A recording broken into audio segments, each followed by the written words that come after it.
उत्तराखंड के हल्द्वानी से एक चौंकाने वाली तस्वीर सामने आई। वहां बेखौफ लुटेरों ने एक शोरूम में घुसकर लूटपाट की वारदात को अंजाम दिया, जिसका सीसीटीवी वीडियो भी सामने आया। इस वीडियो में हेलमेट पहने 3 लुटेरे एक एक कर शोरूम के अंदर दाखिल हो गए। दोनों दुकानदार जब तक कुछ समझ पाते, एक बदमाश ने पिस्तौल निकालकर उनकी तरफ तान दी।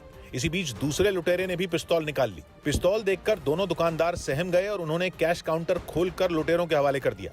इसके बाद बदमाशों ने उसकी तलाशी लेनी शुरू कर दी। लूटपाट के दौरान बदमाशों की भी नहीं चली, क्योंकि शोरूम में ज्यादा नकदी थी ही नहीं। ऐसे में सिर्फ 2000 रुपए ही उनके हाथ आए और पुलिस भी उनके पीछे पड़ गई। सौभाग्य की एक बात है कि उत्तराखंड की पहचान देश के खुशहाल राज्यों में रही है, जिस पर बेलगाम होते जा रहे अपराधियों ने नजर गड़ा दी है। लूटपाट, चोरी, डकैती जैसे अपराधों के लिए वहां गरीबी को भी जिम्मेदार नहीं ठहराया जा सकता, क्योंकि उत्तराखंड में लोगों की आमदनी देश की औसत से करीब 1/3 ज्यादा है।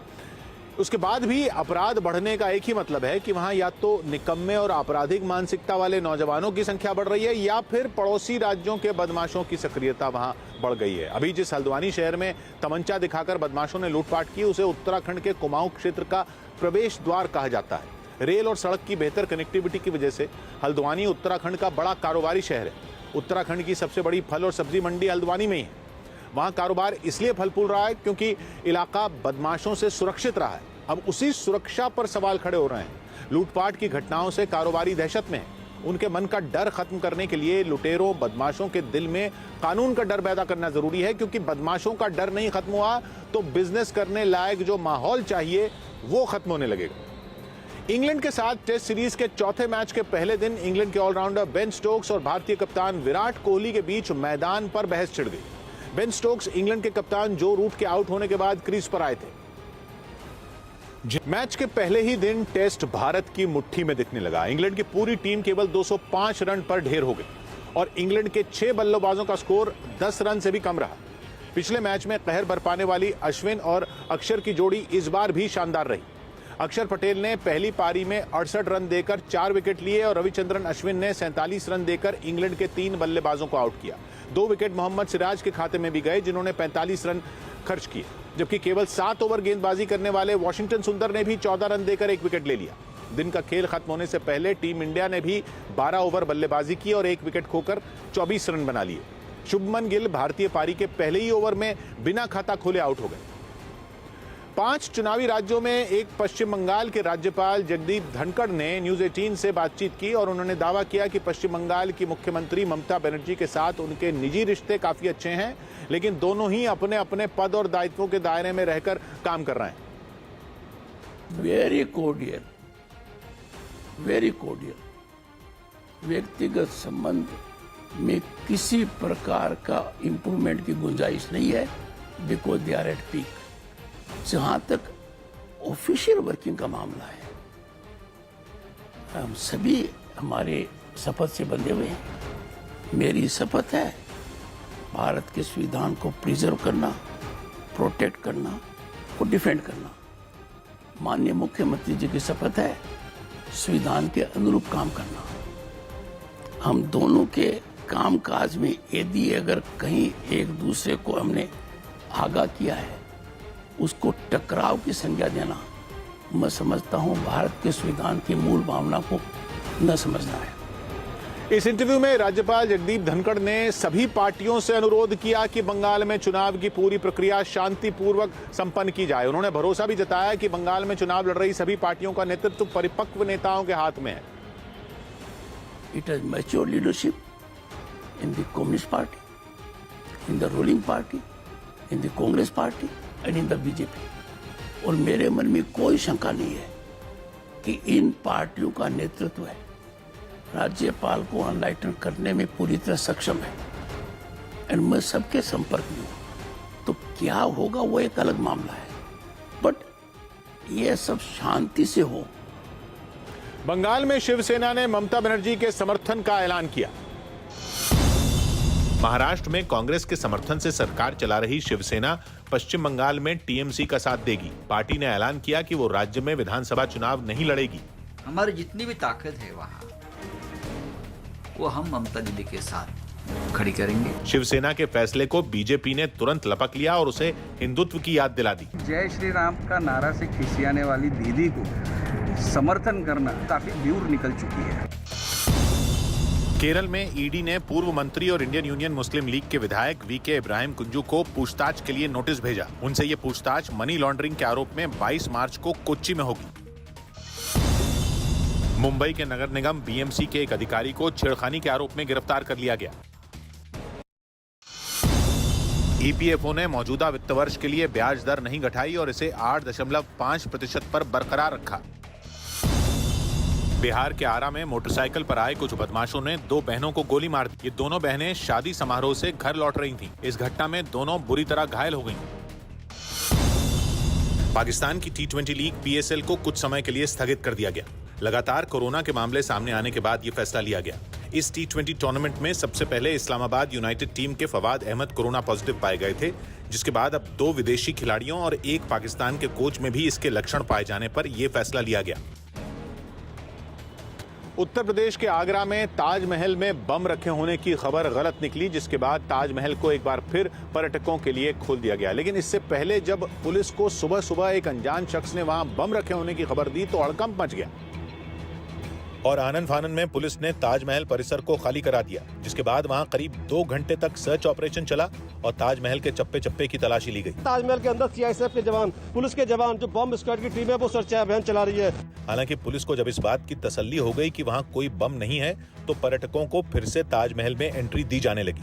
यही नहीं, 112 नंबर पर कॉल करके पुलिस को ताजमहल में बम होने की खबर देने वाले शख्स को भी पकड़ लिया गया। ये पता लगाने का प्रयास किया जा रहा है कि आखिरकार उसने ऐसा क्यों किया। शुरुआती जांच में पता चला कि ये झूठी खबर फैलाने वाला शख्स मानसिक तौर पर बीमार है। सौभाग्य की बात यह कि देश को आतंकवादियों जितना ही खतरा अफवाह फैलाने वालों से भी है। अफवाहें फैलाने वाले जाहिल ये भी नहीं समझते कि वो झूठी खबर देकर दहशत और बदहवासी फैलाकर आतंकियों का ही काम कर रहे हैं। आतंकियों के हमले का मकसद भी डर फैलाना ही होता है। उनका काम अफवाहबाज एक फोन कॉल से कर देते हैं। कभी रेलवे स्टेशन उड़ाने की धमकी, कभी बाजार में बम होने की झूठी सूचना, कभी किसी धार्मिक स्थान पर हमले की अफवाह, कभी किसी नेता की जान लेने की खुली चुनौती। हम सब आए दिन ऐसे सिरफिरों से जूझ रहे हैं जो सिर्फ मौज लेने के लिए पुलिस कंट्रोल रूम का नंबर डायल कर देते हैं। कभी नशे में धुत होकर तो कभी पुलिस वालों को परेशान करने के चक्कर में पूरे देश की नाक में दम करने वाले ऐसे लोगों की नकेल कसे बिना काम नहीं चलेगा। ऐसे लोग अगर खुद को दिमागी तौर पर बीमार भी बताएं तो उनकी जगह मानसिक अस्पताल ही है। ऐसे लोगों को खुला छोड़ना हमारी सुरक्षा, मानसिक शांति और देश की अर्थव्यवस्था सबके लिए खतरनाक है। एक बार सोचकर देखिए कि अगर ताजमहल जैसे विश्व प्रसिद्ध पर्यटन केंद्र को बम की अफवाहों की वजह से छावनी में बदलना पड़े और ऐसा 2-4 बार हो जाए तो कौन पर्यटक वहां जाना चाहेगा। देश पर आतंकी हमले का साया 24 घंटे मंडराता रहता है। इसलिए पुलिस और सुरक्षा एजेंसियां जानते हुए भी किसी धमकी भरे फोन कॉल को नजरअंदाज नहीं कर सकती। उनका काम बढ़ाने वाले चाहे सनकी हों या शातिर, उनको सबक सिखाया जाना चाहिए। फिल्म डायरेक्टर अनुराग कश्यप और एक्टर तापसी पन्नू के घर पर हुई छापेमारी के दौरान आयकर विभाग ने उनके फोन और लैपटॉप भी जब्त किए। न्यूज 18 के विवेक गुप्ता की रिपोर्ट है कि अनुराग कश्यप, तापसी पन्नू और उनके साथियों के ठिकानों पर छापेमारी दूसरे दिन भी जारी रही। इस दौरान आयकर विभाग ने दोनों के लैपटॉप और फोन भी अपने कब्जे में ले लिए। तापसी पन्नू और अनुराग कश्यप अभी पुणे में ही हैं, जहां उनसे एक होटल में पूछताछ की जा रही है। रिपोर्ट के मुताबिक छापेमारी में इन कंपनियों की कमाई और शेयरों में बड़े पैमाने पर हेराफेरी के सबूत मिले। बताया गया कि आयकर विभाग को 350 करोड़ रुपए की टैक्स गड़बड़ी का भी पता चला है, जिसके बारे में कंपनी के अधिकारी कोई जवाब नहीं दे सके। जबकि तापसी पन्नू के खिलाफ भी इसी तरह की गड़बड़ी मिलने का दावा किया गया। इनकम टैक्स डिपार्टमेंट की जो छापेमारी है वो दूसरे दिन भी जारी है और अनुराग कश्यप और तापसी पन्नू के दफ्तरों में ये छापेमारी जारी है। साथ ही साथ कई जो PR टैलेंट एजेंसीज है वहां पर भी छापेमारी चल रही है। लेकिन आयकर विभाग की छापेमारी के साथ इस पर सियासत भी शुरू हो गई। अनुराग कश्यप और तापसी पन्नू पर आयकर विभाग की कार्रवाई के खिलाफ राहुल गांधी ने सरकार को जमकर घेरा और मुहावरों के जरिए सरकार की नीयत पर सवाल उठा दिए। उन्होंने सरकार पर केंद्रीय एजेंसियों का इस्तेमाल कर विरोधियों को परेशान करने का आरोप लगाया। जवाब में बीजेपी भी पीछे नहीं रही। केंद्रीय मंत्री प्रकाश जावड़ेकर ने भी मुहावरों की भाषा में ही राहुल गांधी को करारा जवाब दिया। उन्होंने राहुल गांधी को आपातकाल की याद भी दिलाई और पश्चिम बंगाल में ISF के साथ गठबंधन पर भी निशाना साधा। गवर्नमेंट की एजेंसीज को, मीडिया को ब्लेम कर रहे हैं और कांग्रेस के जो नेता हैं वो कांग्रेस नेतृत्व को ब्लेम कर रहे हैं कि उनके नेतृत्व की वजह से कांग्रेस का यह हाल हुआ है। कनाडा के नोवा स्कोशिया से रोंगटे खड़े कर देने वाली तस्वीरें सामने आईं, जहां समंदर में डूब रहे एक जहाज से हैरत अंगेज तरीके से 13 लोगों का रेस्क्यू किया गया। यह पूरा ऑपरेशन कनाडा और अमेरिका की रेस्क्यू टीम ने मिलकर किया और इस ऑपरेशन का जो वीडियो सामने आया उसमें टीम जहाज में फंसे लोगों को रस्सी से हेलीकॉप्टर तक खींचती दिखाई दी। हालांकि लोगों को वहां से निकालना किसी चुनौती से कम नहीं था, क्योंकि उफनती लहरों में जहाज बुरी तरह डोल रहा था। पहले हेलीकॉप्टर काफी देर तक जहाज के ऊपर उड़ता रहा और फिर लहरों के शांत होने पर उसके करीब गया। इसके बाद एक एक कर जहाज से लोगों को हेलीकॉप्टर तक खींच लिया गया। पुलिस को तिहाड़ जेल में बंद दिल्ली दंगों के आरोपियों की हत्या की बड़ी साजिश का पता चला। न्यूज 18 के आनंद तिवारी की रिपोर्ट है कि उत्तर पूर्वी दिल्ली में हुई हिंसा के आरोपियों को तिहाड़ जेल में पारा देकर मारने की साजिश थी, जिसकी भनक लगने पर दिल्ली पुलिस की स्पेशल सेल ने उसे नाकाम कर दिया। बताया गया कि पुलिस को तिहाड़ जेल में पारा भी मिला। साथ ही जेल में बंद दिल्ली दंगों के आरोपियों की हत्या की कोशिश के मामले में 2 लोगों को गिरफ्तार भी कर लिया गया। आरोप है कि इनमें एक ने जेल में बंद शाहिद नाम के कैदी को पारा पहुंचाया था। जिन आरोपियों को मारने की साजिश थी उन पर पिछले साल 23 फरवरी को दिल्ली दंगों के दौरान राजधानी के मौजपुर और शिव विहार इलाके में कुछ लोगों की हत्या का इल्जाम है। तिहाड़ जेल में बंद दिल्ली दंगों के आरोपियों को मरकरी देकर जेल में मारने की साजिश थी, लेकिन दिल्ली पुलिस की स्पेशल सेल ने टेक्निकल सर्विलांस के जरिए इस साजिश को नाकाम कर दिया। बीजेपी मुख्यालय में हो रही केंद्रीय चुनाव समिति की बैठक में बंगाल और असम चुनाव के लिए उम्मीदवारों के नाम पर चर्चा जारी है। इस बैठक से पहले प्रधानमंत्री और गृह मंत्री के बीच मुलाकात हुई, जो करीब 2.5 घंटे तक चली, जिसके बाद बीजेपी मुख्यालय में प्रधानमंत्री की मौजूदगी में केंद्रीय चुनाव समिति की बैठक शुरू हुई, जिसमें गृह मंत्री और बीजेपी अध्यक्ष समेत बंगाल और असम के बड़े नेता शामिल हुए। खबर है कि बैठक में पहले असम के उम्मीदवारों पर बात हो रही है, जिसके बाद बंगाल के प्रत्याशियों पर चर्चा होगी। केंद्रीय चुनाव समिति की बैठक कल शाम 5 बजे भी होगी। अरविंद केजरीवाल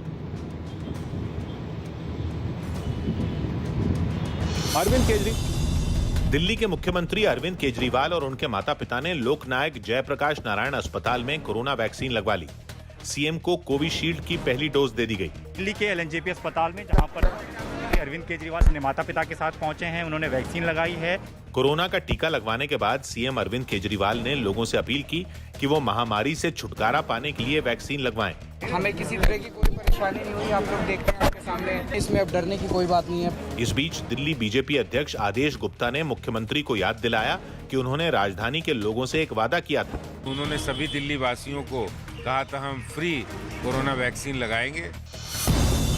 बीजेपी के कुछ नेताओं ने पश्चिम बंगाल की सीएम ममता बनर्जी के खिलाफ दिल्ली में चुनाव आयोग से शिकायत की। आरोप है कि ममता बनर्जी ने हुगली की अपनी चुनावी सभा में खेला शब्द का इस्तेमाल किया, जिसका हवाला देते हुए बीजेपी ने टीएमसी पर चुनाव में गड़बड़ी करने का आरोप लगाया। खेला क्या होवे, इसका मतलब है पोलिंग बूथ पे कब्जा। खेला क्या होवे, मतदाताओं को डराना। खेला क्या होवे, निष्पक्ष चुनाव नहीं होना। राजस्थान के दौसा में एक आदमी ने अपनी बेटी की हत्या कर दी और फिर थाने में सरेंडर कर दिया। इस लड़की की शादी पिछले महीने 16 फरवरी को हुई थी, लेकिन आरोप है कि वो इसके बावजूद अपने प्रेमी के साथ रहने लगी थी। इसी से उसके मायके वाले नाराज थे। मध्य प्रदेश के जो जिले महाराष्ट्र की सीमा से लगे हैं, वहां इस बार महाशिवरात्रि पर बड़े मेले नहीं लगेंगे। एमपी सरकार ने कोरोना के बढ़ते मामलों को देखते हुए ये फैसला लिया। महाराष्ट्र से जुड़े हुए जो भी हमारे जिले हैं, उन जिलों में महाशिवरात्रि के मेले ना हो, इसका निर्णय लिया है। सड़क और परिवहन मंत्रालय ने गाड़ियों के रजिस्ट्रेशन और ड्राइविंग लाइसेंस रिन्यू करवाने के लिए ऑनलाइन सुविधा की शुरुआत कर दी। इसके बाद अब लोगों को आरटीओ के चक्कर नहीं लगाने पड़ेंगे।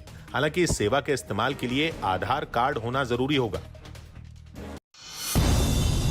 मध्य प्रदेश में बेरोजगारी के मुद्दे पर सियासत गर्माती जा रही है। कांग्रेस के नेता और पूर्व मंत्री जयवर्धन सिंह ने सरकार की तरफ से दिए गए आंकड़ों का हवाला दिया और शिवराज सरकार पर कई रोजगार कार्यालय बंद करने का आरोप लगाया।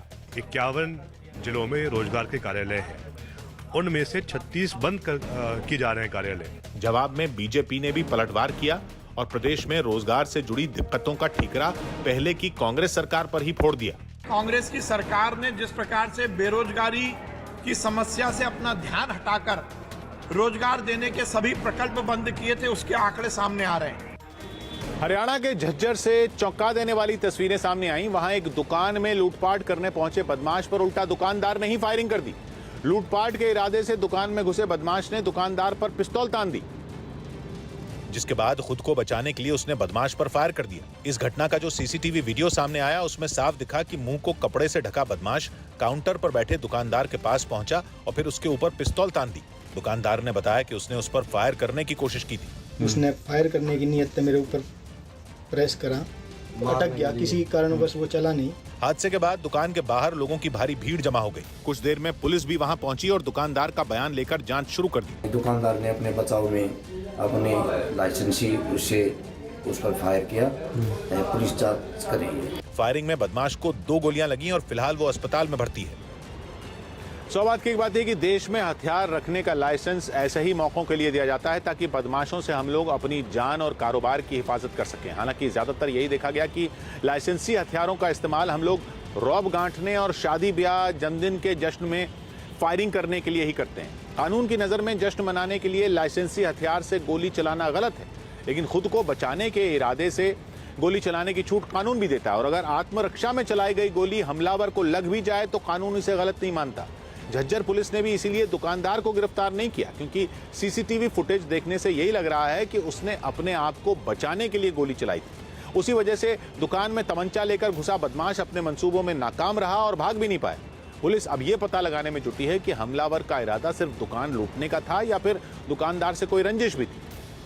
न्यूजीलैंड में रिक्टर स्केल पर 7.3 की तीव्रता का जबरदस्त भूकंप से लोग दहशत में आ गए। वहां भारतीय समय के अनुसार शाम करीब 7 बजे भूकंप के जोरदार झटकों ने लोगों को दहला दिया।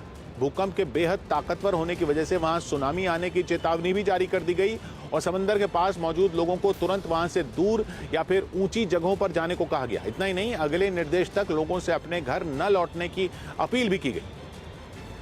चुनावी सरगर्मी के बीच बंगाल के मालदा में आम के एक बाग से 18 बम बरामद किए गए। अभी तक ये पता नहीं चल पाया है कि बम वहां किसने रखे थे।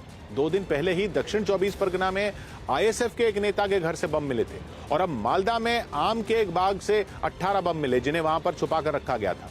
इस बारे में पता चलते ही पुलिस वहां पहुंची और जांच शुरू कर दी। वहीं इलाके के लोगों को जैसे ही इस बारे में पता चला वो भी वहां इकट्ठा हो गए। इस बीच बम निरोधक दस्ते ने सावधानी बरतते हुए एक एक करके बम निष्क्रिय करने शुरू कर दिए।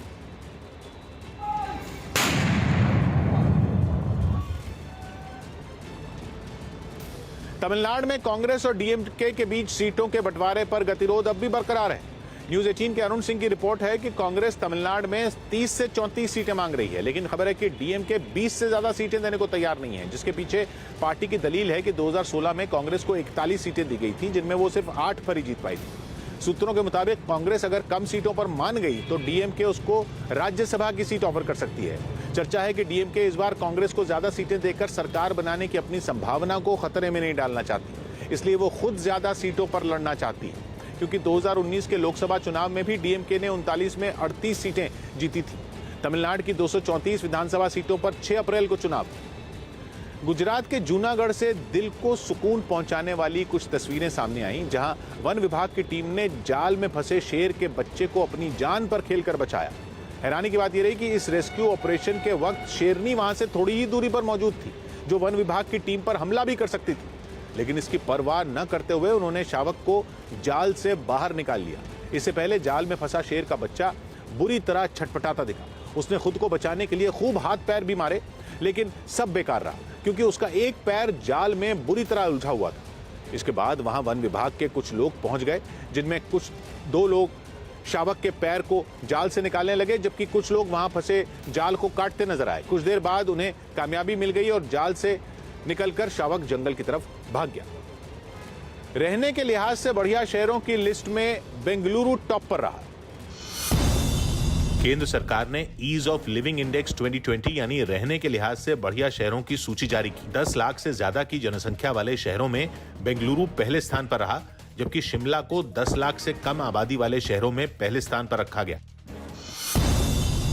बीजेपी नेता के राजशेखरन ने ऐलान किया कि अगर केरल में उनकी पार्टी सत्ता में आई तो वहां पेट्रोल और डीजल के दाम घटकर 60 रुपए लीटर हो जाएंगे।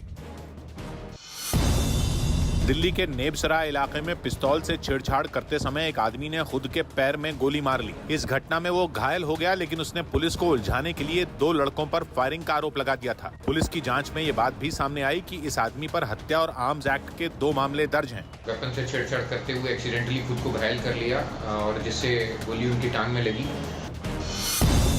आरएसएस के सह सरकार्यवाह मनमोहन वैद्य ने केरल के ईसाई समुदाय के कुछ प्रतिनिधियों से मुलाकात की। राज्य में होने वाले विधानसभा चुनाव से पहले इस मुलाकात को काफी अहम माना जा रहा है। राजस्थान में ड्राइविंग लाइसेंस बनवाने के फॉर्म में अब अंगदान पर भी सवाल पूछा जा रहा है, ताकि अगर सड़क दुर्घटना में किसी की मौत होती है तो उसके अंग किसी को दान दिए जा सकेंगे। ऐसा तभी होगा जब मारे गए व्यक्ति ने पहले अंगदान करने के लिए अपनी सहमति दी हो। जब भी वो आवेदन करेंगे तो एक बॉक्स उसमें आता है कि क्या आप अपना ऑर्गन डोनेट करना चाहते हैं। स्विट्जरलैंड में बुर्के पर फिर बहस तेज हो गई। सार्वजनिक जगहों पर बुर्का पहनने की छूट होनी चाहिए या नहीं, इस बात का फैसला अब वहां की जनता करेगी। इसके लिए रविवार को जनमत संग्रह होगा। कर्नाटक में रमेश जारकिहोली के मंत्री पद से इस्तीफा देने के बाद उनके समर्थकों ने बेलगावी शहर में जमकर हंगामा किया। एक अश्लील वीडियो के सामने आने और विपक्षी दलों के आरोपों के बीच रमेश जारकिहोली ने मुख्यमंत्री बीएस येडियुरप्पा को अपना इस्तीफा सौंप दिया, जिस पर उनके समर्थक भड़क गए और उन्होंने सड़क पर उतरकर अपना विरोध जताया। उनके प्रदर्शन की वजह से ट्रैफिक जैम की समस्या खड़ी हो गई, जिसके बाद पुलिस उन्हें सड़क से हटाने में जुट गई, लेकिन प्रदर्शनकारी टस से मस नहीं हुए। इसके बाद पुलिस को सख्ती बरतनी पड़ी। सभी प्रदर्शनकारियों को पकड़कर पुलिस ने अपनी गाड़ी में बैठा दिया। हालांकि प्रदर्शनकारियों का हंगामा वहां भी जारी रहा। सौभाग्य की बात है कि कर्नाटक के मंत्री ने आरोप लगते ही इस्तीफा देकर नैतिकता का तो झंडा बुलंद किया, उस पर उन्हीं के समर्थकों ने पानी फेरने में कोई कसर नहीं छोड़ी। गुस्से में वो ये भी भूल गए कि रमेश जारकिहोली को बर्खास्त नहीं किया गया था। उन्होंने खुद इस्तीफे की पेशकश की थी ताकि विपक्ष को हमलावर होने का मौका न मिले। इससे उन्होंने कर्नाटक के लोगों को भी संदेश देने की कोशिश की कि वो आरोपों की जांच का सामना पूरी ईमानदारी से करने के लिए तैयार है। अब उन्हीं के समर्थक रास्ता जाम करके लोगों की परेशानी बढ़ाने में जुट गए। ये भी किसी की समझ में नहीं आया कि जारकिहोली के समर्थकों की नाराजगी किससे है और वो चाहते क्या है। अगर अपने नेता के साथ एकजुटता दिखाना ही मकसद था तो ये काम शांति से भी हो सकता था। बंगाल चुनाव के लिए सीट बंटवारे पर फंसा पेच सुलझाने के लिए कांग्रेस, लेफ्ट और आईएसएफ ने कोशिशें तेज कर दी। न्यूज 18 की आशिका सिंह की रिपोर्ट है कि तीनों पार्टियों ने सीट बंटवारे का विवाद सुलझाने के लिए मंथन किया, जिसके बाद खबर है कि ज्यादातर सीटों पर कौन अपना उम्मीदवार उतारेगा उस पर बात लगभग तय हो चुकी है। जिसके मुताबिक लेफ्ट 154 सीटों पर, कांग्रेस 92 सीटों पर चुनाव लड़ सकती है और अब्बास सिद्दीकी की पार्टी 37 सीटों पर अपने उम्मीदवार उतार सकती है, जबकि बाकी की 11 सीटों पर फैसला होना बाकी है। कांग्रेस पहले ही बता चुकी है कि वो 92 सीटों पर अपने प्रत्याशी उतारेगी और आईएसएफ को जो भी सीटें देनी होंगी वो लेफ्ट अपने खाते से देगा, जबकि आईएसएफ चाहती थी कांग्रेस उसे अपने खाते से 8 सीटें दे। खबर है कि इस पर कांग्रेस के तेवर सख्त। बंगाल में 8 चरण में चुनाव होंगे और 2 मई को नतीजे आएंगे। बिहार के जमुई में सड़क पर एक ताकतवर बम मिलने से हड़कंप मच गया। पुलिस ने बताया कि इलाके में नक्सलियों की मौजूदगी की खबर मिली थी, जिसके बाद वहां सर्च ऑपरेशन चलाया गया। इसी दौरान सुरक्षा बल को रास्ते में 20 किलो का एक ताकतवर बम मिला, जिसे बाद में धमाके के साथ नाकाम कर दिया गया। बताया गया कि नक्सलियों ने यह बम सुरक्षा बल को निशाना बनाने के लिए रखा था। हालांकि वक्त रहते बम का पता लगाकर उसे नाकाम कर दिया गया।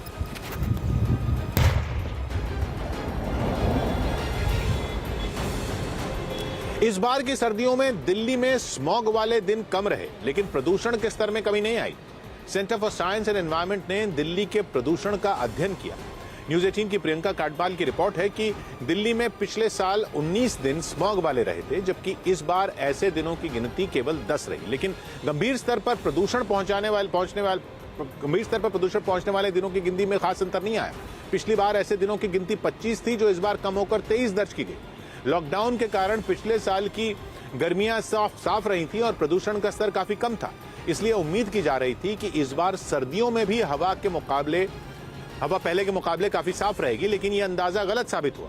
हैरान करने वाली बात यह सामने आई कि इस बार के प्रदूषण में ज्यादा बड़ी भूमिका दिल्ली के अपने कारणों की रही, जिसकी वजह से पश्चिमी दिल्ली की हवा तो साफ रही, लेकिन उत्तरी दिल्ली बेहद प्रदूषित रहा। रिसर्च में दिल्ली के जहांगीरपुरी को प्रदूषण का हॉटस्पॉट बताया गया। लोकल पोल्यूशन का असर ज़्यादा रहा। अगर आप दिल्ली के अंदर ही देखें तो दिल्ली के अंदर नॉर्थ दिल्ली सबसे ज़्यादा प्रदूषित थी और वेस्ट दिल्ली सबसे कम प्रदूषित थी। और प्रदूषण का जो अंतर था वो काफी ज्यादा था। राजस्थान में इतिहास की एक किताब पर घमासान हो गया। राजस्थान में 12वीं क्लास की इतिहास की एक किताब पर विवाद हो गया। एनसीईआरटी की इस किताब में लिखा है कि औरंगजेब समेत सभी मुगल बादशाह धार्मिक स्थलों के निर्माण और रखरखाव के लिए अनुदान दिया करते थे। इसी बात पर भरतपुर के एक शख्स ने एनसीईआरटी को नोटिस भेजकर इस हिस्से को किताब से हटाने की मांग की। हमने इससे उलट इतिहास पढ़ा है। मुगल शासक कितने ही महान और पवित्र मंदिरों को ढा देते थे। इस विवाद में बीजेपी भी कूद गई और उसने भी तथ्यों से छेड़छाड़ का आरोप लगाकर किताब से विवादास्पद बातें हटाने की मांग की। इतिहास तथ्यों के आधार पर पढ़ाया जाता है, उसमें यदि तुष्टीकरण के आधार पर महिमा मंडित की जाती है तो गलत है। वहीं कांग्रेस ने इस मुद्दे को इतिहासकारों पर छोड़ दिया। उनको ईमानदारी के साथ हिस्ट्री रखनी चाहिए, लेकिन मैं इतना कह सकता हूँ कि इस सरकार ने महाराणा प्रताप के स्मारक के लिए 17 करोड़ रुपए दिए। असम सरकार ने कांग्रेस पर पलटवार किया और उस पर राज्य को बदनाम करने का आरोप लगाया। सरकार ने बताया कि कांग्रेस ने ताइवान के चाय के बाग की तस्वीर को असम का बता दिया। ये पूरा विवाद तब शुरू हुआ जब कांग्रेस के प्रचार अभियान के आधिकारिक पेज से ये तस्वीर शेयर कर असम बचाओ का नारा दिया गया था। मुंबई के पास कल्याण में एक कोरोना केयर सेंटर में महिला से छेड़छाड़ का आरोप लगा, जिसके बाद आरोपी वार्ड बॉय को गिरफ्तार कर लिया गया। विदेश मंत्री एस जयशंकर अपने बांग्लादेश के दौरे में वहां की राजधानी ढाका पहुंचे, जहां उन्होंने बांग्लादेश के विदेश मंत्री AK अब्दुल मोमिन के साथ एक बैठक की। इस बैठक में उन्होंने तीस्ता नदी के मुद्दे पर बात की और साफ किया कि इस विवाद पर भारत अपनी बात पर कायम है। साथ ही बताया कि इस मसले पर जल्द दोनों देशों के जल संसाधन सचिव चर्चा करेंगे। राजस्थान के अलवर में एक कबूतर मिला जिसके पंखों पर बैक टू लाहौर लिखा हुआ था। इसके अलावा उसके पंखों में मोबाइल नंबर भी था। बाबरी मामले पर दिए गए उद्धव ठाकरे के बयान पर विवाद हो गया। उन्होंने महाराष्ट्र विधानसभा में बोलते हुए ये बयान दिया। आम्हाला माहित नाही, बाबरी आम्ही पाडलेली नाहीये। शिवसेना प्रमुखांनी सांगितले जर ते माझे शिवसैनिक असतील तर त्यांचा मला अभिमान आहे। जिसके बाद महाविकास आघाड़ी में शिवसेना की सहयोगी समाजवादी पार्टी ने उद्धव के बयान पर आपत्ति जताई। सिर्फ शिवसेना के अध्यक्ष नहीं है बल्कि वो मुख्यमंत्री हैं। इस तरह का भाषण आकर कर रहे हैं तो जिसकी मैं खुली निंदा करना चाहता हूं। लेकिन बीजेपी ने इस मामले में सत्ताधारी गठबंधन में शामिल सभी पार्टियों पर ही सवाल उठा दिया। सत्ता की मजा लेने के लिए तत्व विचार बाजू में रखकर ये एक अनहोनी अलायंस है। महाराष्ट्र के औरंगाबाद में एक कोरोना सेंटर में महिला से छेड़छाड़ के मामले में उप मुख्यमंत्री अजीत पवार ने आरोपी डॉक्टर को नौकरी से निकालने का निर्देश दे दिया। ये घटना 2 दिन पहले हुई थी, जिस पर कुछ लोगों ने नाराजगी जताई। डॉक्टर पे कार्रवाई होनी चाहिए। इस घटना के सामने आने के बाद महाराष्ट्र बीजेपी के नेता प्रवीण दरेकर ने राज्य के गृह मंत्री अनिल देशमुख को कटघरे में खड़ा कर दिया। एक क्षण भी कुर्सी पे रहने का नैतिक अधिकार नहीं, तुरंत इस्तीफा अनिल देशमुख ने देना चाहिए। लखनऊ में विधानसभा के बाहर एक दारोगा ने खुद को गोली मार ली, जिससे उसकी मौत हो गई। विधानसभा के गेट नंबर 7 पर निर्मल कुमार चौबे नाम का ये दारोगा तैनात था, जिसने ड्यूटी के दौरान आत्महत्या कर ली। इस घटना का पता चलते ही वहां अफरा तफरी मच गई। जिस जगह उसने खुदकुशी की वहां खून के धब्बे दिखाई दिए। साथ ही उस दारोगा का चश्मा और पिस्तौल भी वहीं सड़क पर गिरी मिली। बिना देर किए पुलिस की टीम इस मामले की तफ्तीश में जुट गई। इस बीच पुलिस कमिश्नर DK ठाकुर भी वहां पहुंच गए। सुसाइड नोट में उन्होंने स्पष्ट रूप से लिखा है माननीय मुख्यमंत्री जी के नाम से कि मेरी तबीयत खराब है, मैं जा रहा हूं, मेरे बच्चों का आप ध्यान रखिएगा। घटना की जगह से दारोगा के शव को पोस्टमार्टम के लिए अस्पताल ले जाया गया, जहां ज्वाइंट CP नवीन अरोड़ा ने पहुंचकर इस केस में आगे की जांच के लिए कई जानकारियां जुटाई।